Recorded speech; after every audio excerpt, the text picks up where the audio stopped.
Эки жыл прям ачык эле 2 жыл биздин каныбызды иштейт. Биз канча кайрылганбыз ага. Болду, токтоткула бул ишти, жазагыла как положено. Мыйзам чегинде көргүлө деп канча жолу кайрылганбыз ошол Айбекке. Мына 500 000 сомду мен взятка катары мына через опергруппу берейин деп атканда өзү кечки саат 8-де ошакта болуп атпайбы? Вот сам он ждал эту сумму 500 000 сому, 100% он ждал, я докажу. Экономикалык кылмыштарга каршы күрөшүү кызматынын ички иликтөө жана коопсуздук боюнча башкармагынын башчысы Айбек Токоев УКМК тарабынан кармалганы маалым.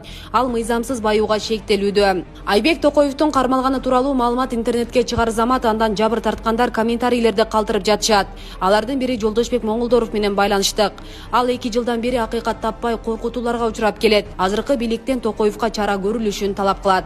Урматтуу Камчыбек Кыдышаевич, сизге кайрылуу боюнча мен айтайын дедим эле, мына биз акционерлер 2 жылдан бери ошо Токоев Айбектин айынан аябай мындай катуу ущерб болдук.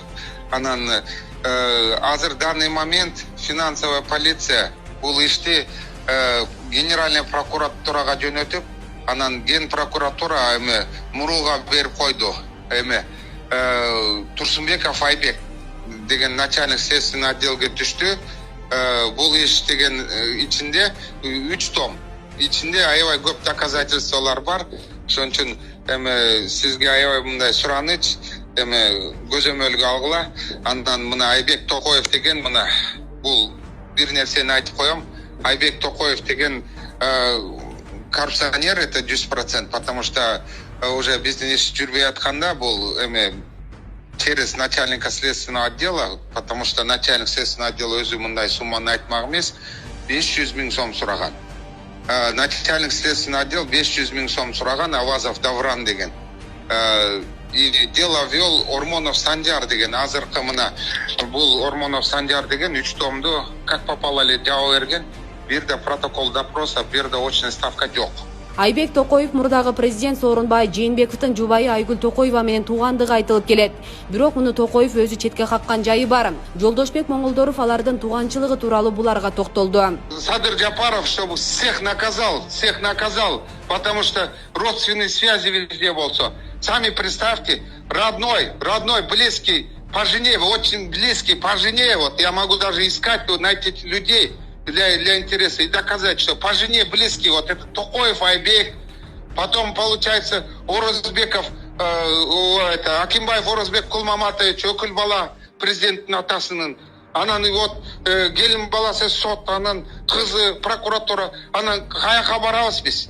УКМКнын маалыматына караганда Токоев 2014-жылдан бери экономикалык кылмыштарга каршы күрөшүү мамлекеттик кызматынын органдарында жетекчи кызматтарда иштеп жүргөндө Ош жана Бишкек шаарларынан 15тен ашык кыймылсыз мүлк сатып алып, жакын туугандардын атына каттаган. Ошондой эле Ош шаарында 13 кабаттуу турак үйдүн, ресторандардын, дүкөндөрдүн жана май куючу жайлардын курулушуна ири суммадагы каражат жумшаган. Токоев Айбек боюнча действительно бул аябай жакшы кадам болду. Именно со стороны ГКМБ катарычы. Действительно баягы он бул Кыргызстанда биринчи практика болот. Мен ошончо мен көрө элекмин, биринчи практика болот. Если бул до конца барса, албаса бул аябай жакшы бул кадамчы, аябай жакшы. Азыр биздин элден бизден поддержка болуш керек, азырчы ГКМБ Камчыбек Кыдышаевичке биздин азыр жаңы президентке мен кайра эле ошо сыймык Жапакиевке айтып атам, сиз если действительно тазалам десеңиз, сиз биринчи мына өзүңүздүн арасында, Финполдун арасында тазалат кылып. Керек болсо фактылар мен сизге барайын дейт. Өзү мына документтерди алып барып, мына биринчиден аяка бак Финполго кириш, өзүңүздөр билесиздер, кириш 5 миңден 15-20 миң долларга чейин. Ошо бул иш боюнча, бул биринчиден. Экинчиден бизде, например, мындай фактылар бар. Буларда военный билет барбы? Военный билет. Финполго кирген адамдар көбү жараксыз экен военный билетичи. Бул ошо 2 жыл мурда мен полностью иликтөө кылып, ошону жазгам. Прокуратурада жазган мына айда 100-200 сотрудник жок болуш керек. Айбек Токоев кече 18-январда кармалып, улуттук коопсуздук мамлекеттик комитетинин убактылуу кармоочу жайына киргизилген. Учурда сотко чейинки өндүрүш ишинин алкагында анын бардык мүлктүк жана каржылык активдерин табуу, ошондой эле алардын болжол наркын аныктоого багытталган кошумча тергөө оперативдик иш-чаралары жүргүзүлүүдө. Асия Сыдыкова, Мусулманкул Шакиров, регион Ош шаары.